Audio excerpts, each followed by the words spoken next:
உலக தமிழ் ஒருமைப்பாட்டு கேளிரே அனைவருக்கும் வணக்கம்.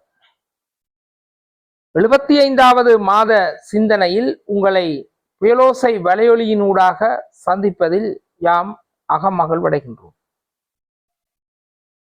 மனித மிருகம் என்ற தலைப்பில் சில சிந்தனை கருத்துக்களை இன்று உங்களோடு பகிர்ந்து கொள்ள போகின்றேன். நாம் 21ஆம் நூற்றாண்டிலே பயணித்துக் கொண்டிருக்கின்றோம். கடந்த நூற்றாண்டுகளில் நடைபெற்ற சம்பவங்களை அடிப்படையாக வைத்து பார்க்கின்ற போது பல்வேறு மனித இயல்புகள் வெளிப்பட்டிருக்கு. மனிதன் என்பது பொதுவாகவே மனித தன்மை உடையவனாகவும் மனித நேயமுடையவனாகவும் இருக்க வேண்டும் என்பது பொதுவான ஒரு விதியாக இருக்கின்றது. இருந்தாலும் மனிதன் எப்பொழுது சமூகத்திலிருந்து அந்நியமயமாகின்றானோ, அதாவது ஏலினேஷன் என்ற அந்த பதத்திற்குள் செல்கின்றானோ, அப்போது அவன் மனித மிருகமாக மாறுகின்றான். இன்றைய உலகத்திலே கல்வி கற்கின்றார்கள். எதற்காக கல்வி கற்கின்றார்கள் என்ற விடயமே தெரியாமல் கல்வி கற்கின்றார்கள். அதன் அடிப்படையில் தான் கல்வி கற்பதினால் 100% செல்வந்தராகலாம் என்ற கருத்தின் அடிப்படையிலே பெரும்பான்மையானவர்கள் கல்வி கற்கின்றார்கள். அந்த இலக்கு அவர்களால் முடியாமல் போன பிறகு, அதாவது கல்வி கற்பதனால் 100% அளவிலே செல்வந்தராகலாம் என்ற அந்த இலக்கு முடியாமல் போகின்ற பட்சத்திலே அவர்கள் இந்த கல்வி கற்றதனுடைய பயனை பெறாமல் போகின்றார்கள். அதனால் அவர்களுடைய பாதை சிதைவடைந்து வேறு வழிக்கு செல்லுகின்றது. இந்த இடத்தில் நான் சிந்திக்க வேண்டிய விடயம், கல்வி என்பது எந்த அடிப்படையிலே மனிதனுக்கு பயன்படுகிறது என்றால், கல்வி என்பது எங்கே கற்பிக்கப்படுகின்றது என்றால், கல்வி என்பது எதனூடாக போதிக்கப்படுகிறது என்பதால், கல்வியினால் மனிதன் பெறுகின்ற பண்பு இயல்பு என்ன என்பதன் அடிப்படையிலும், அவனது நடத்தையிலே ஏற்படுகின்ற மாற்றம் எங்கே ஏற்பட வேண்டும் என்ற அடிப்படையிலே இன்றைய காலப்பகுதி, அதாவது 21ஆம் நூற்றாண்டின் காலப்பகுதியிலே சிறிதளவும் விழிப்புணர்வோ அல்லது அது சார்ந்த அறிவோ இல்லை என்றுதான் கூற வேண்டும். ஏனென்று சொன்னால், குறிப்பாக நீங்கள் இன்றைய உலகிலே பாடசாலையில் கல்வி கற்கின்றவர்கள் பாடசாலை சார்ந்த பாடத்திட்டங்களை வடிவமைத்துக் கொண்டிருக்கின்றார்களே ஒழிய, அன்றாடமாக தங்களுடைய வாழ்க்கையிலே ஒரு செயலை செய்ய முடியாமல் இருக்கின்றார்கள். பொதுவாக தங்களுடைய கடமைகளை கூட செய்ய இயலாமல் இருக்கின்றார்கள். இதற்குரிய காரணம் என்னவென்று சொன்னால், நாங்கள் கல்வி கற்றுவிட்டால் எங்களுடைய கடமையெல்லாம் இலகுவாக செய்துவிடலாம் என்ற அந்த இலக்குக்குள்ளே அவர்கள் வடிவமைக்கப்பட்டிருக்கின்றனர். இதற்கு சமூக சிதைவும், இன்றைய காலப்பகுதியில் இருக்கின்ற இந்த தனி குடும்பத்தினுடைய, அதாவது கரு குடும்பத்தினுடைய அந்த அடிப்படையான தாக்கமும், அதனால் பிள்ளைகளை வழிநடத்தக்கூடிய ஒரு ஆரோக்கியமான ஒரு சமூக தொடர்பு இன்மையும் ஒரு காரணமாக இருக்கலாம். இன்றைய தலைப்பு மனித மிருகம். இந்த மனித மிருகம் என்ற அடிப்படையிலே நாம் ஒன்றை விளங்கிக் கொள்ள வேண்டும். எதற்காக இன்று பெரும்பான்மையானவர்கள் கல்வியை கற்கின்றார்கள் என்றால், கல்வி கற்பதால் செல்வந்தராகலாம் என்று. ஆனால் அந்த தத்துவம் பொய்யானது. கல்வி கற்பதனால் 100% செல்வந்தராகலாம் என்பது பொய் என்ற யதார்த்தத்தை நாங்கள் விளங்கிக் கொள்ள வேண்டும். கல்வி கற்பதினால் என்னத்தை விளங்கிக் கொள்ளலாம், என்னத்தை பெற்றுக்கொள்ளலாம் என்றால், சமூகத்திலே நாங்கள் ஒரு ஆரோக்கியமான மனிதனாக, ஆரோக்கியமான ஒரு பிரஜையாக எங்களுடைய வாழ்க்கையை தொடரலாம். அப்ப இவ்வாறான இலக்கு நோக்கி ஒருவன் கல்வி கற்றால் கட்டாயமாக அவன் வாழ்க்கையிலே வெற்றி பெறுவான். அவ்வாறான இலக்கு இல்லாமல் 100% செல்வந்தராகலாம் என்ற நோக்கிலே கற்கின்ற வேளையிலே அங்கே சிறுவர்களாக இருந்தால் என்ன, பெரியோர்களாக இருந்தால் என்ன, யாராக இருந்தாலும் கிட்டத்தட்ட ஒரு 60 வயதுக்கு மேற்பட்டவர்கள் 3 விடயங்களுக்கு அடிமையாகின்றார்கள். அந்த 3 விடயங்களிலே இன்றைய கால பகுதியிலே பாருங்கள், சிறுவர்கள் முதல் பெரியோர்கள் வரை உயிரை மாய்த்து கொள்வதற்கு வழியை தேடிக்கொள்கின்றார்கள்.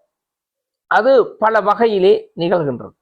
தற்கொலை சார்ந்து நிகழ்கின்றது, விபத்துக்கள் சார்ந்து நிகழ்கின்றது. ஆகவே அவர்கள் வாழ்க்கையினுடைய தாற்பயத்தை விளங்கிக் கொள்ளாமல், எதற்காக கல்வி கற்கின்றோம் என்ற அந்த தாற்பயத்தையும் விளங்கிக் கொள்ளாமல் முதலாவது உயிரை மாய்த்து கொள்கின்ற வழிக்குள்ளே சென்று அதற்குள்ளே அவர்கள் மாண்டு போகின்றார்கள். இரண்டாவது விடயம் உடலினை துன்புறுத்தல். அதாவது உடலினை துன்புறுத்தல் என்ற வகையிலே அவர்கள் உட்படுகின்றார்கள். இது பல வகையிலே நிகழ்கின்றது. இன்றைய நவகாலனித்துவம் என்று சொல்லப்படுகின்ற அந்த மொடர்னிசம் என்ற அந்த மொடல் என்ற அடிப்படையிலே இன்று நாம் இலகுவான உணவுகளை உட்கொள்கின்றோம். எங்களுடைய உடலினுடைய ஆரோக்கியம் கருதி இயற்கையான உணவை உட்கொள்வதில்லை. இன்று பாருங்கள், நாம் வடிகட்டின சுத்திகரிக்கப்பட்ட நீரையே பெரும்பாலும் பருகுகின்றோம் அல்லது எடுத்துக்கொள்கின்றோம். இதனால் எங்களுடைய மொழிகளிலே, இடுப்புகளிலே அல்லது எங்களுடைய கைகால் அந்த மூட்டுகளிலே இருக்கின்ற அந்த ஜாயிண்ட், அந்த இடங்களிலே இருக்கின்ற கல்சியம் என்பது குறைவடைகின்றது. இதனால் பல்வேறுபட்ட வியாதிகளுக்கு நாம் சென்று பின்னர் அந்த கல்சியத்துக்கு எமது உடலுக்கு ஏற்றுவதற்காக மாத்திரைகளை தேடிக்கொண்டு மருந்தகங்களுக்கு செல்கின்றோம். இந்த வகையிலே உடலை துன்புறுத்தல். அடுத்ததும் நாம் ஆரோக்கியமான உணவை உட்கொள்வதில்லை. ஏதோ ஒரு வகையிலே பொருளாதாரத்தை ஏதோ ஒரு வகையிலே வீண் விரயம் செய்து கொண்டிருப்போம், அல்லது ஏதோ ஒரு வகையிலே சேமித்துக் கொண்டிருப்போம். ஆனால் எங்களுடைய வாழ்நாளிலே நாங்கள் ஆரோக்கியமான உணவுகளை உட்கொள்ளாமல் எங்களுடைய உடலை துன்புறுத்தி கொண்டு இருப்போம். இது இரண்டாவது விடயம். மூன்றாவது விடயம்தான் இன்றைய காலப்பகுதியில் இருக்கின்ற மிக மிக முக்கியமான விடயம், போதைப் பொருளுக்கு அடிமையாகுதல். இந்த போதைப் பொருளுக்கு அடிமையாகின்றது என்ற அடிப்படையிலே இது அரிஸ்டோட்டில் தத்துவஞானி காலத்தில் இருந்து பல்வேறு வகையிலே விளக்கம் சொல்லி இருக்கின்றார்கள். அதாவது இல்லாத உலகிலே ஒரு மனிதனை மிதக்க வைப்பதுதான் போதைப் பொருளுக்கு அடிமையாகும். கல்வி கற்கின்றது எந்த இலக்கை நோக்கி கல்வி கற்கின்றோம் என்ற அந்த இலக்கு இல்லாத பட்சத்திலே, கல்வி கற்பதினால் நாம் பாரிய ஒரு செல்வந்தராகலாம், பணத்தை மட்டும் முதன்மைப்படுத்தி கல்வியை கற்கின்ற போது, அந்த கல்வியை தேடி பெற முற்படுகின்ற போது நாம் இந்த 3 விடயங்களுக்கும் அடிமையாகின்றோம். இந்த 3 விடயங்களிலும் பரஸ்பரமாக ஒன்றில் தொடர்பு பட்டிருக்கின்றது. போதைப் பொருளுக்கு அடிமையாகின்ற வேளையிலே அவன் என்ன செய்கின்றான்? உடலை துன்புறுத்துகின்றான். உடலை துன்புறுத்துகின்ற வேளையிலே போதைப் பொருளுக்கு அதிகமாக அடிமையாகின்ற போது தற்கொலையை நாடி செல்லுகின்றான். இன்றைய காலப்பகுதியிலே பாருங்கள், இந்த போதைப் பொருளுடைய வீரியம், அதனுடைய பாவனை அதிகரிப்புத்தான் பெற்றோர்களையும் உறவினர்களையும் கணவன் மனைவியரையும் இந்த அடிப்படையில் எல்லோரையுமே கொலை செய்ய வைத்திருக்கின்றது. இன்று சிறுவர்கள் அந்த போதைப் பொருளுடைய பாவனையை அதிகரித்திருக்கு, அந்த பாவனையிலே அதிக அளவு எடுத்துக்கொள்கின்றார்கள். இதற்குரிய காரணம் என்னவென்று சொன்னால், இன்றைய கால பகுதியின் அடிப்படையில் இன்று பாருங்கள், இந்த உலகளாவிய ரீதியிலே பொருளாதார ரீதியிலே ஒரு நவ காலனித்துவத்திற்கு அப்பாற்பட்ட அடிப்படையிலே இன்று அமெரிக்கா தன்னுடைய ஏகாதிபத்தியத்தை அடுத்து வருகின்ற சூழல் மாற்றத்துக்கு ஏற்ற வகையிலும் உலக பொருளாதாரத்துக்கு ஏற்ற வகையிலும் பல நாடுகளை தன்னுடைய கட்டுப்பாட்டுக்குள் கொண்டு வருவது போன்று அவர்கள் இங்கே படிப்படியாக எங்களுடைய கலாச்சாரத்தை பண்பாட்டை சீரழித்துக் கொண்டு இருக்கின்றார்கள். ஆகவே இந்த பழக்க வழக்கங்கள் மாற்றமடைகின்ற போது இந்த பழக்க வழக்கங்கள் மாற்றமடைகின்ற போது எங்களுடைய பண்பாடு கலாச்சாரம் என்பது வேறு ஒரு வழிக்கு போகின்றது. இந்த வேறொரு வழிக்கு போகின்ற வழியிலே நாம் எதற்காக கல்வி கற்கின்றோம் என்ற வகையிலே ஒவ்வொரு மாணவனும் ஒவ்வொரு ஆசிரியரும் எதற்காக கல்வி கற்று எங்களுடைய கல்வி கற்பித்தலை செய்கின்றோம் என்ற அந்த தாற்பயம் தத்துவம் விளங்கி கொள்ள வேண்டும். இல்லாத பட்சத்திலே இந்த மூன்று விடயங்களுக்கும் நாம் அடிமையாகுவதை தவிர்க்க முடியாது. மீண்டும் ஒரு முறை பாருங்கள். உயிரை மாய்த்து கொள்ளுதல் என்ற அடிப்படையிலே முதலாவது விடயத்தை நாம் செய்கின்றோம். இரண்டாவது உடலை துன்புறுத்தல், மூன்றாவது போதைப் பொருளுக்கு அடிமையாதல். இந்த மூன்று விடயங்களிலுமே எல்லோருமே இன்று அடிமையாக இருக்கின்றார்கள். போதைப் பொருளுக்கு அடிமையாக இருக்கின்றவன் ஏதோ ஒரு வகையிலே தன்னுடைய உடலை துன்புறுத்துகின்றான், ஒரு கட்டத்திலே உடலை மாய்த்து கொள்ளப் போகின்றான். போதைப் பொருளுக்கு அடிமை இல்லாதவர்கள் தங்களுடைய வேலை உலகுக்கே பயணித்துக் கொண்டிருக்கிறார்கள், அவர்களுடைய உடலை துன்புறுத்தி கொண்டிருக்கிறார்கள், ஒரு நேரத்திலே திடீரென்று மரணத்தை தழுவப் போகின்றார்கள். ஆகவே இந்த இயந்திரமயமான உலகத்திலே இந்த மூன்று விடயங்களுக்கு உள்ளாகி கொண்டிருக்கின்றார்கள். அந்த விடயத்தில் தான் இன்று அதிகபட்சமாக, ஆனால் சீனா பிரதேசத்தை சேர்ந்தவர்கள் விதிவிலக்காக இருக்கின்றது. சீனாவிலே இருக்கின்றவர்கள் அவர்கள் தங்களுடைய நாட்டினுடைய பொருளாதாரத்தை முன்னேற்றி சென்றாலும் அவர்கள் மிகவும் சிறந்த செல்வமாக கருதுவது தங்களுடைய குழந்தைகளைத்தான்.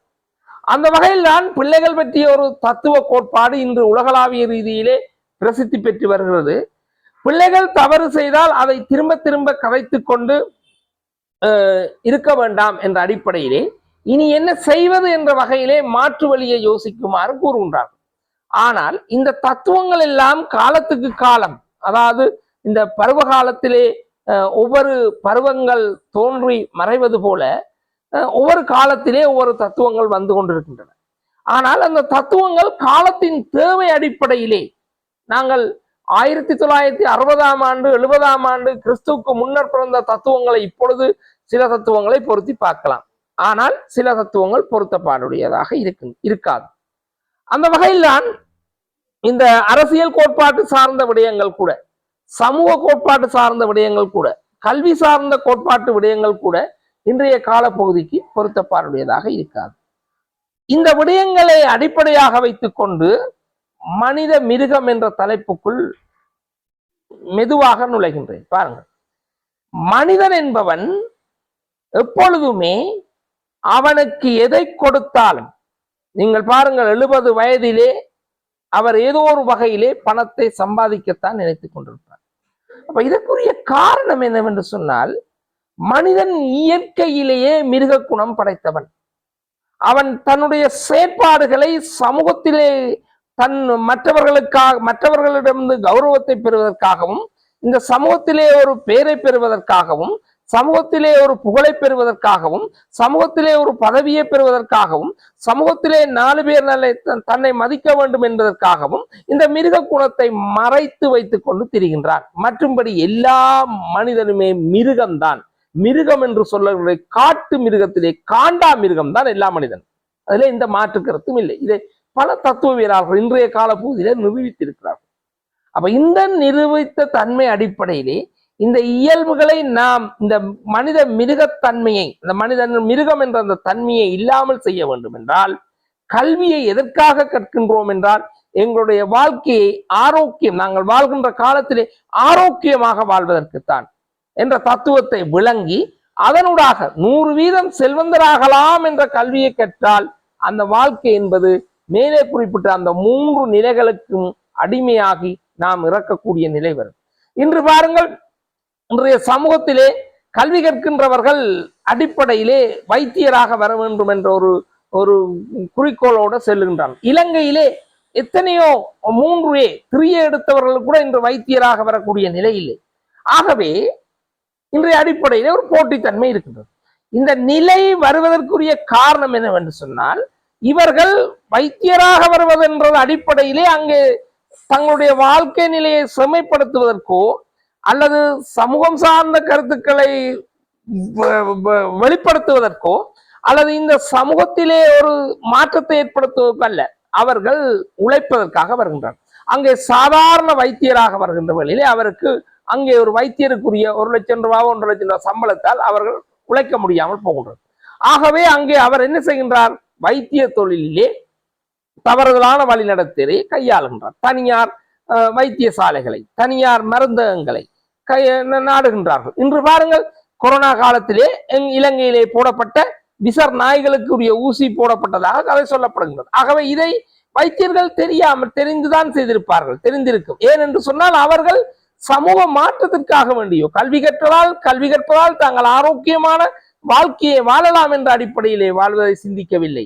கல்வி கற்று ஆடம்பரமான வாழ்க்கையை வாழ வேண்டும் என்ற வகையிலே சிந்தித்து அவர்கள் வாழ்க்கையிலே தோல்வி அடைகின்றார்கள், இறப்பை நோக்கி பயணிக்கின்றார்கள். ஆகவே நாம் இதிலிருந்து ஒன்றை விளங்கிக் கொள்ள வேண்டும். எல்லா மனிதனும் மிருகன்தான். ஆனால் அந்த மிருகத்தன்மை வெளிப்படுகின்றது, வெளிப்படாமல் இருப்பது அவனுடைய செயற்பாடுகளை அடிப்படையாக வைத்துத்தான். இந்த 75வது மாத சிந்தனையிலே உங்களோடு இன்றைய காலப்பகுதியிலே நடைபெற்று கொண்டிருக்கின்ற, நேரடியாக சமூகத்திலே பார்த்து கொண்டிருக்கின்ற விடயங்களை உங்களோடு பகிர்ந்து கொண்டிருக்கின்றேன். இன்றைய அரசியலாக இருக்கட்டும், மருத்துவமாக இருக்கட்டும், எல்லாமே என்னவென்று சொன்னால் தனிப்பட்ட உழைப்புகளுக்காக வேண்டியும் தனிப்பட்ட லாபங்களுக்காக வேண்டிதான் நகர்த்தப்படுகின்றது. இதனால் ஒரு சமூகத்தினுடைய இருப்பு என்பது கேள்விக்குறியாகின்றது. இந்த இருப்பு என்பது கேள்விக்குறியாகின்ற வழியிலே மனிதன் என்பவன் இயந்திரமயமாகி ஏதோ தன்னைத்தானே, அதாவது தற்புகழ்ச்சி அடிப்படையிலே தன்னைத்தானே புகழ்ந்து கொண்டு இறந்து போகின்றான். இந்த நிலை மாற வேண்டும் என்றால் பல வகையிலே நாங்கள் இன்னும் ஒரு அடிப்படையிலே சமூகத்தினுடைய உளவியல் சார்ந்த, உடலியல் சார்ந்த கருத்துக்களை தெளிவாக விளங்கிக் கொள்ள வேண்டும். ஒரு மனிதனுக்கு இயற்கையாக ஒரு மருத்துவத்தை கொடுப்பது இந்த முத்தமிழ் என்று சொல்லப்படுகின்ற அந்த இலக்கிய வடிவங்களை சார்ந்தவை. இவற்றையெல்லாம் இன்று நாம் விடுத்து ஏதோ ஒரு வகையிலே சென்று கொண்டிருப்பதால் மனிதன் மிருகமாக மாறிக்கொண்டிருக்கின்றான். மனிதன் இயல்பாகவே மிருகம் தன்மை உடையவன். அந்த மிருகத்தன்மையை வெளிப்படையாக சமூகத்தில் காட்ட முற்படுகின்றான். போதைப் பொருளை பயன்படுத்தி தந்தையை கொலை செய்கின்றான், தாயை கொலை செய்கின்றான், உறவினர்களை கொலை செய்கின்றான். அவ்வாறுதான் இன்றைய நிலையிலே மனிதன் மிருகமாக வந்து கொண்டிருக்கின்றான். இந்த மனிதன் மிருகமாக வருவதற்குரிய காரணங்கள் அடிப்படையிலே அந்தந்த காலப்பகுதியிலே தோற்றம் பெறுகின்ற அரசியல் தோற்றம் பெறுகின்ற அரசாங்கங்களும் அதற்கு பக்கசார்பாக தங்களுடைய கருத்தியலை இந்த சமூகத்திலே விதைப்பதற்காக, இன்னும் ஒரு சமூகத்தை அழித்து கொண்டு இருப்பதற்காக வேண்டி இந்த போதைப் பொருளைக்குரிய கரிசனையை வழங்கி கொண்டிருக்கின்றார்கள். ஆகவே நாம் எல்லோருமே இன்று மனிதன் மிருகத்தன்மை இயல்புக்குள் புகுவதற்கு முன்னர் நாம் ஒவ்வொரு மனிதனும் தனிப்பட்ட ரீதியிலே விழிப்படைந்து கொண்டால் நாம் எம்மை பாதுகாத்துக் கொள்ளலாம். இல்லாவிடனும் இந்த மனித மிருக இயல்புக்கு தன்மையை வெளிப்படுத்துவது யதார்த்தத்தின் அடிப்படையிலே எங்களாலும் தவிர்க்க முடியாமல் போகும். நன்றி. மீண்டும் ஒரு சிந்தனையில் அன்புடன் சந்திக்கின்றேன். புயல் நேசன்.